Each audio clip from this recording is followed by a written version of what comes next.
Os primeiros 4 selos do livro da Revelação mostram os renomados 4 cavaleiros do Apocalipse, cada um simbolizando diversos eventos cataclísmicos que ocorrerão durante o desfecho dos tempos. Estes selos foram rompidos pelo Cordeiro Celestial, e sua abertura deflagra uma sequência de decretos divinos sobre a Terra. Vamos explorar uma sinopse dos 4 selos inaugurais e sua ligação com os 4 cavaleiros.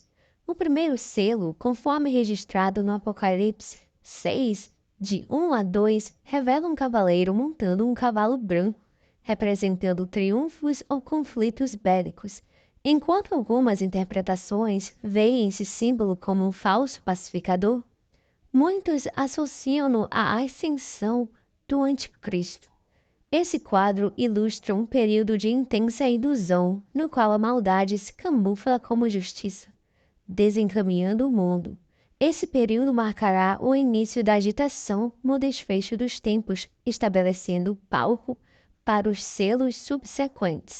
O segundo selo, conforme é tratado no Apocalipse 6, de 3 a 4, solta um cavaleiro montando um cavalo vermelho, simbolizando derramamento de sangue e agressão. Guerras e conflitos irão crescer em intensidade, resultando de sofrimento difundido e perda de vidas. À medida que essa etapa se desenrola, a paz aparenta dissipar-se da terra. O Apocalipse 6, versículos 5 a 6, representa o terceiro selo, no qual surge um cavaleiro trajando preto, simbolizando escassez e fome. Uma voz proveniente das criaturas viventes declara que 1 denário valerá pouco mais que um punhado de trigo, enquanto 3 denários serão necessários para comprar a mesma quantidade de cevada. Essa revelação denota uma crise econômica severa, onde as bases fundamentais da subsistência tornam-se raras e inalcançáveis para muitos.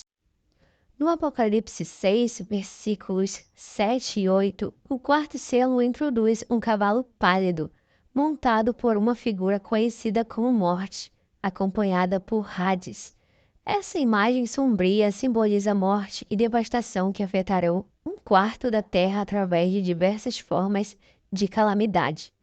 No Apocalipse 6, versículos 9 a 11, descreve a abertura do quinto selo, no qual o Cordeiro desvenda as almas dos mártires, que foram mortos devido à sua fé em Cristo. Esses mártires clamam por justiça e retribuição e recebem vestes alvas, sendo instruídos a descansar até que o número total de seus companheiros de fé seja alcançado. No contexto do sermão de hoje, concentramos-nos no sexto selo, mais especificamente no versículo 16. O sexto selo, descrito nos versículos 12 a 17 do Apocalipse 6, traz à tona a abertura deste selo pelo Cordeiro de Deus, resultando em uma colossal perturbação cósmica. Um intenso terremoto abala a Terra, enquanto o Sol se obscurece como um saco e a Lua adquire um tom vermelho sangue. As estrelas caem do céu e o firmamento recua como um pergaminho sendo enrolado. Nesse cataclismo, montanhas e ilhas são deslocados de seus lugares originais. Indivíduos de todas as esferas da vida, incluindo reis, nobres e pessoas comuns, buscam esconder-se da ira do Cordeiro e do julgamento divino. Os versículos 15 a 17 do Apocalipse 6 destacam a reação dos líderes, figuras influentes e pessoas comuns diante dos acontecimentos que se desdobram diante deles. Eles tentam se refugiar da ira do Cordeiro e do iminente dia do julgamento. Esta passagem concentra-se na resposta desesperada dos poderosos e comuns perante a iminente fúria divina. Percebem a seriedade do julgamento que se avizinha sobre o mundo. Nesse ponto crucial, uma profunda revelação sobre a natureza humana se desdenha no contexto desses eventos cataclísmicos. Fica evidente que as pessoas estão alheias à turbulência que as envolve.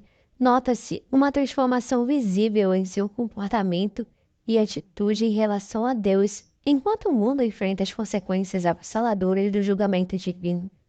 Todos esses líderes mais poderosos até os indivíduos mais frágeis estão profundamente conscientes da ira do iminente. A resposta deles é desespero, clamando para que as montanhas os cubram, buscando abrigo da fúria de Deus e do julgamento do Cordeiro. Surpreendentemente, preferem confrontar a ira do deslizamento da terra a suportar o peso completo do justo julgamento de Deus. Essa resistência inabalável em arrepender-se é uma demonstração firme da sua recusa em submeter-se à autoridade de Deus, mesmo reconhecendo o domínio supremo de Deus a partir de seu trono celestial. A iminente catástrofe deixa pouco espaço para navegação ou evasão, compelindo toda a humanidade a confrontar uma verdade inescapável. Elas são, em última instância, responsáveis perante seu Criador.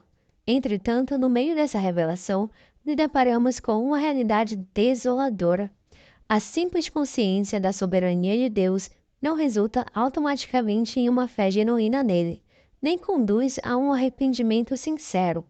Ao longo das Escrituras, deparamos-nos com situações análogas em que pessoas reconhecem a existência de Deus e sua autoridade, mas falham em entregar as suas vidas a Ele. A tendência do coração humano em rebelar-se e confiar em sua própria capacidade torna-se visivelmente clara, mesmo em face do julgamento divino. Isso nos recorda sombriamente que uma fé verdadeira exige uma transformação interna do coração e uma disposição completa para submeter-se à vontade de Deus.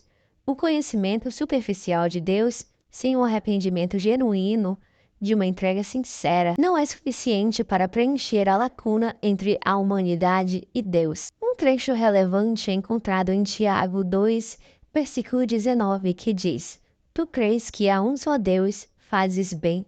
Também os demônios o creem e estremecem. Isso ressalta que a crença em Deus não é suficiente em si mesma, pois até os demônios acreditam na existência dele, porém não têm salvação.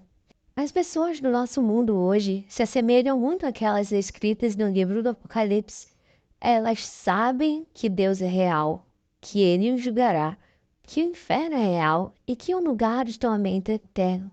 No entanto, muitos rejeitam Deus e sua palavra.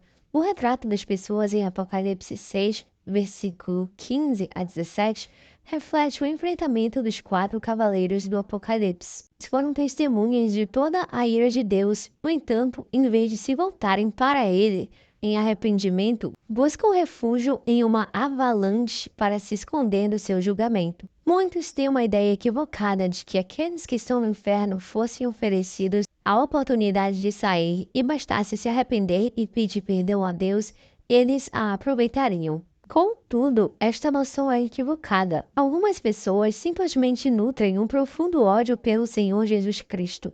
São indivíduos que carregam uma aversão por Deus e querem nada com Ele, mesmo que tenha sido Ele quem generosamente lhes concedeu todas as boas coisas que experimentaram em suas vidas.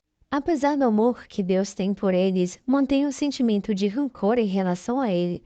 Se observarmos o mundo atual, perceberemos que a sociedade está em processo de mudança. Cada vez mais estamos nos transformando em uma sociedade que desdenha de Deus, onde os valores morais estão sendo invertidos, chamando o bem de mal e o mal de bem. O cenário atual está se aproximando da descrição das pessoas delineadas em Apocalipse 6, versículos 15 a 17.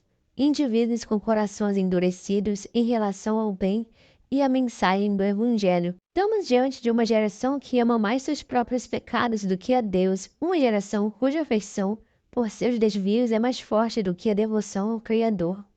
E isso representa um desafio. Você sabia que o pecado tem o potencial de envolver alguém emocionalmente? Alguns cristãos tentam retratar a ideia de que não há prazer ou atração no pecado, mas isso é enganoso. Ninguém se envolve em pecado unicamente porque isso causa dor. Se as pessoas soubessem que o pecado os conduziria diretamente ao fogo do inferno, elas evitariam pecar. No entanto, as pessoas pecam porque encontram prazer nisso. O pecado pode levá-lo a um estado de satisfação, mesmo quando você tem consciência de que Deus é real, reconhece que suas ações são equivocadas e vão contra os princípios divinos. Ainda assim, você continua em seu caminho, pois tem afinidade com o seu pecado e ele lhe proporciona prazer. Muitas pessoas se encontram nessa situação. Elas sabem da realidade de Deus, mas não se voltam para Ele, pois estão apaixonadas pelo prazer que o pecado e os prazeres terrenos lhes proporcionam. É alarmante observar como os valores e a ética social estão mudando rapidamente, afastando-se dos princípios eternos transmitidos nas Escrituras. As influências do mundo estão se tornando mais atraentes, enquanto as pressões para conformar-se a esses caminhos aumentam nessa evolução cultural. As pessoas estão tentadas a priorizar os prazeres imediatos e terrenos sobre as verdades eternas e virtuosas.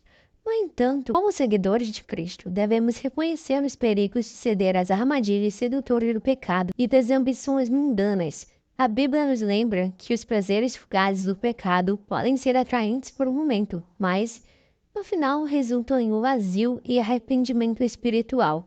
É fundamental entender que os mandamentos e instruções de Deus não existem para nos limitar, mas sim para proteger e guiar rumo a uma vida plena. Enquanto a sociedade pode rejeitar a verdade divina e buscar prazeres pecaminosos, devemos permanecer firmes em nossa fé e convicções. Como cristãos, somos chamados a ser luz e sal deste mundo. Devemos refletir a vontade de Deus, amar a justiça e demonstrar misericórdia para com aqueles ao nosso redor. Em um mundo cada vez mais hostil ao cristianismo, nossa ousadia em proclamar o Evangelho e viver suas verdades torna-se ainda mais essencial. Não devemos nos desanimar diante das trevas predominantes, mas, em vez disso, devemos nos esforçar para ser faróis da esperança e verdade. Nossas vidas devem ser testemunhos vivos, demonstrando o poder transformador da graça de Deus.